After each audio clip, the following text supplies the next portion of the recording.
All right, so Scenic Design Plans. This is chapter 13 called Construction Documents in the book. I'm going to just go over this from like a big picture perspective. So we start in our drafting package. Oh, also, you have a copy of this Lysistrata drafting package, and I will also attach it to this lecture item in Blackboard. So if you want to follow along with the drafting package as we go, you totally can. You can identify these various things. And then what we will do when we have class together is we'll do like a scavenger hunt object to practice finding things in a drafting package. Okay, anyways, here we go. Plans. All right. So our first two drawings in our drafting package are our overview drawings. So that's your ground plan, which is that top view, and your section, which is the side view. It's usually a center line section that's cut right down the center of the drawing. So in your ground plan, you have a top view of the entire space. Because most theaters are relatively big places, it's typically printed at 1/4 inch equals 1 foot 0 inches scale, or 1/4 inch scale, right? And it's often going to be printed on a large format printer. So at least 24 by 36, often even bigger than that. It just depends on the plate size and what the printer has capacity to do. So we typically do a large format plate, full scale, for our ground plan and our section view. So when you're looking at a ground plan, you will see certain items, right, on just about every ground plan and on plans in general. One of them is the title block, right? That will look different ways depending on your drafting. So you can look at mine, and my title block runs up and down the whole edge of the page. Other people will have a title block that's just a small rectangular block like this one in the corner of the page, right? So there are a lot of different ways of managing the title block. The information it contains will be the same. So it'll tell you what the show is. It'll tell you where it's being produced. It'll tell you what the drawing is. So if this is, for example, in this example, it's an elevation of a house facade. It'll tell you what plate number it is, which is like the page number in the drafting set, the designer's name, the scale, the date, if there have been revisions, all of that kind of information is listed on your title blocks.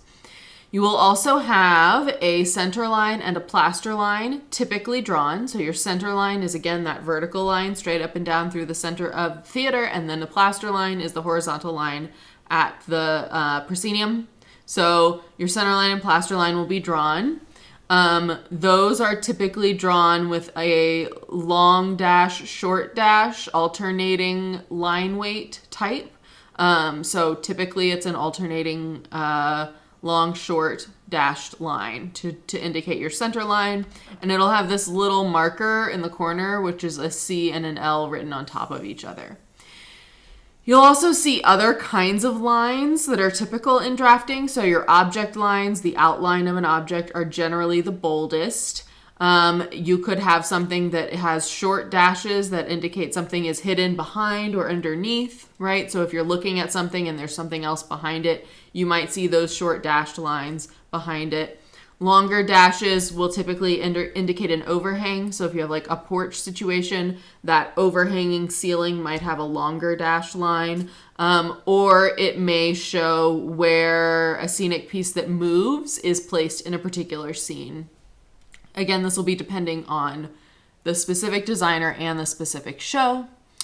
And then you'll have these two indicating marks, which you'll see frequently, or something similar to them. So it's usually a circle with an arrow pointing in a direction, and above this line, it's the number or letter of the scenic unit, and then below this line, it's which plate, right? So which page number you would find it on.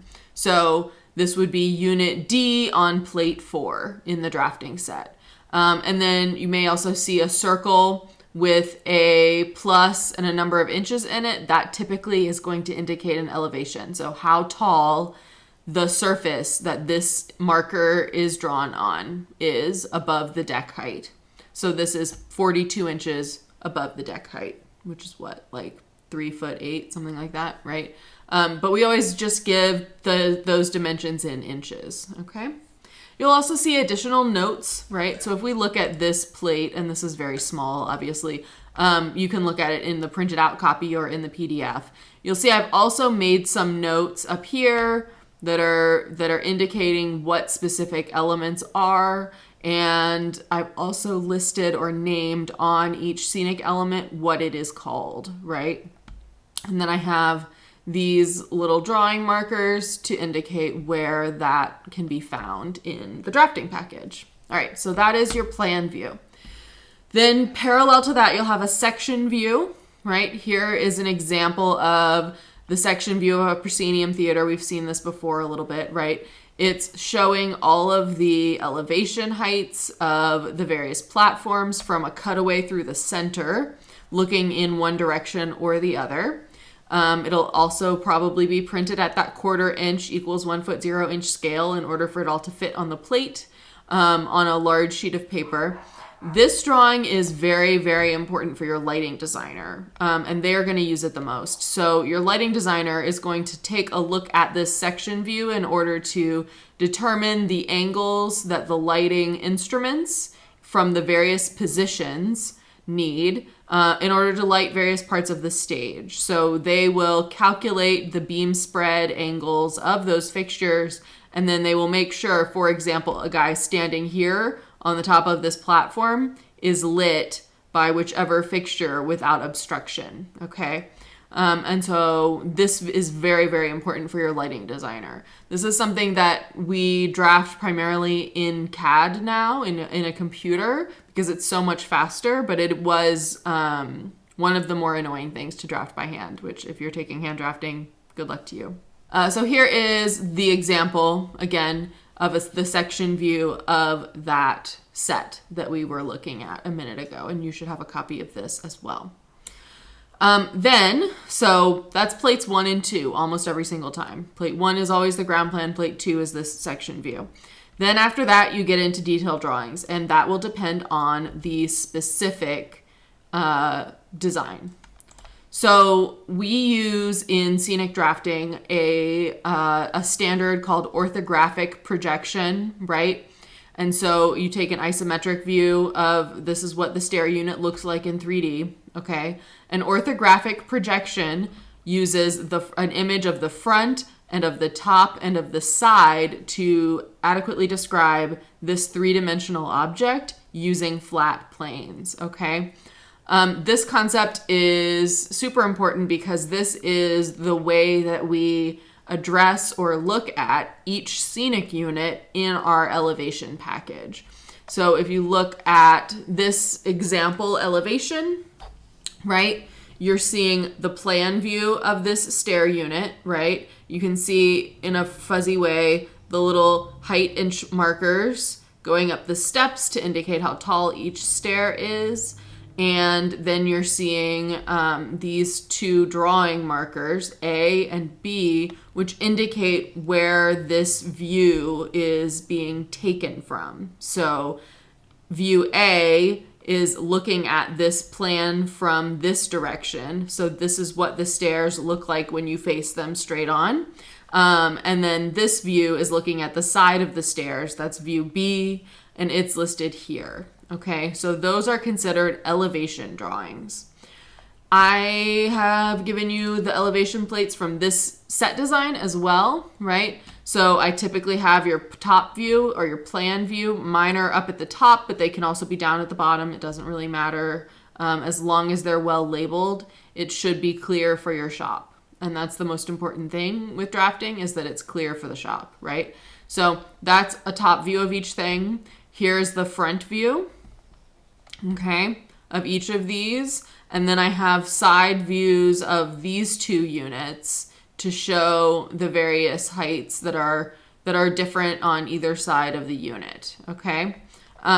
So take a look at this in your package and you'll be able to see, in addition to the basic things that are drawn, you'll also see all of the notes that I've added that are details about construction for the shop. So I as a scenic designer, when I provide a piece of drafting, a plate like this, the idea should be that this has all of the information a technical director would need in order to accurately build what I have designed. And whether or not that happens, it depends on the show and the time that I have to draft, right? But my hope is that I'm able to communicate as much as possible what exactly I need or want the design to look like and how I want it to be built. So those are my scenic elevations. They are only for built items in the scenic package, so you don't need an elevation for like a chair you pull out of prop storage, but you do if you want like the technical director to build you a desk or something like that, then you would need an elevation for that. So these are elevations for specific scenic units on that show. The other type of drawing we'll run into, right, is a shop drawing. And so these are for construction. So if you take a look at this pair of images, this view is your design drawing version of this flat, okay?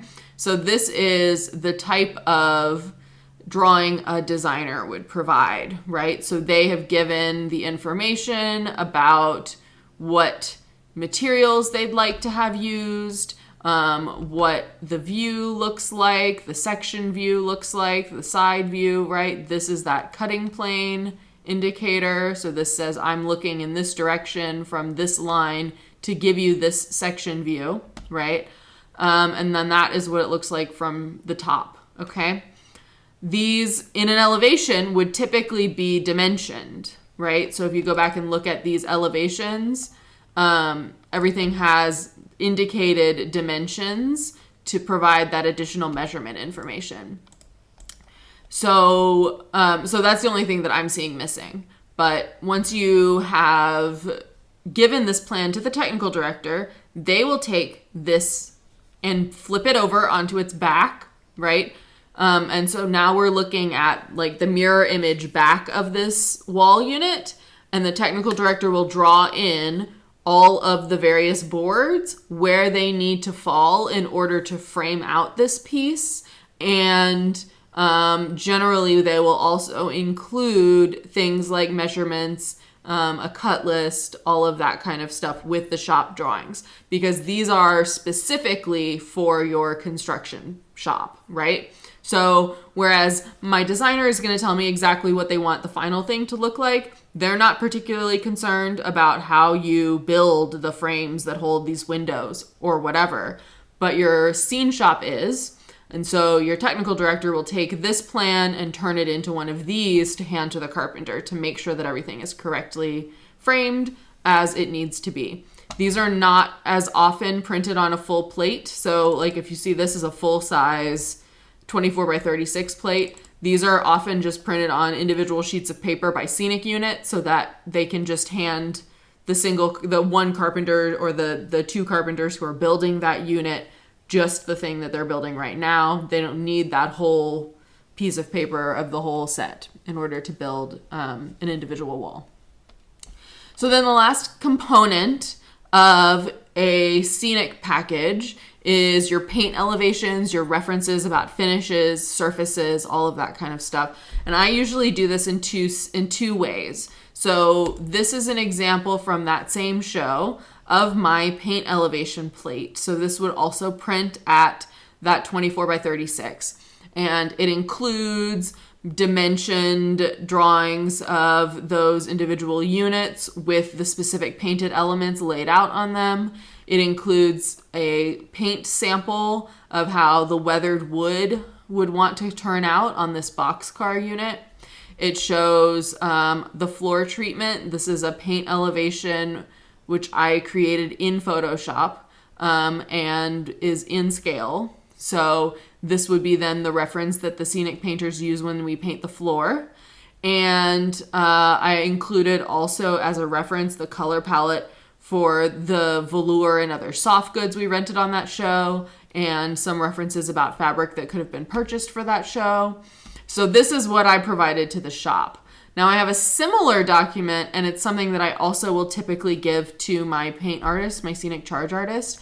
and that is the research package for the show. So I create this document as a presentation to give to the cast and staff at the first rehearsal, and to keep in the rehearsal room as a reference for everyone who's working on the show so they can see it. I'll also give copies to the other designers so that they have references about what colors I'm using. And this will include information about, in this case, the rented velour curtains that we were pulling for the show, that reference image again of that floor. Here's the research image. Here was the inspiration that I was pulling this from. And then I had a similar plate, which was for the boxcar unit. So we had a scenic unit that was inspired by these circus train cars. And so this was our unit and how it would play, right? And these are two different actual renderings from my drafting for the show, because in addition to all of those plated draftings that you see, I also had created a full rendered 3D model. And so that allows me then to do stuff like creating these rendered images that I can share again with the various shops, so that they can see, oh, this is how she anticipates this looking overall as an image, as a stage picture. So that can be really useful as well. And that's a good way to sort of work those paint elevations back into that drafting package.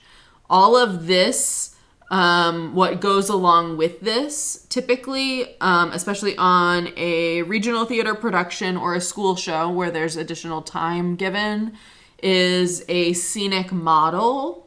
So I don't have the model for this show. I gave it to the director. But that is an actual physical 3-dimensional model, typically in 1/4-inch scale, which would allow the director and the stage manager and everyone to work through the show and see in physical space all of these items and elements. And so that is also part of your scenic package. If you have the time and the money to build one, a 3D model is super useful for the staff of the show and the artistic team. So that will also often be part of this equation. So that is the scenic drafting package. Thanks. Let me know if you have any questions. Bye.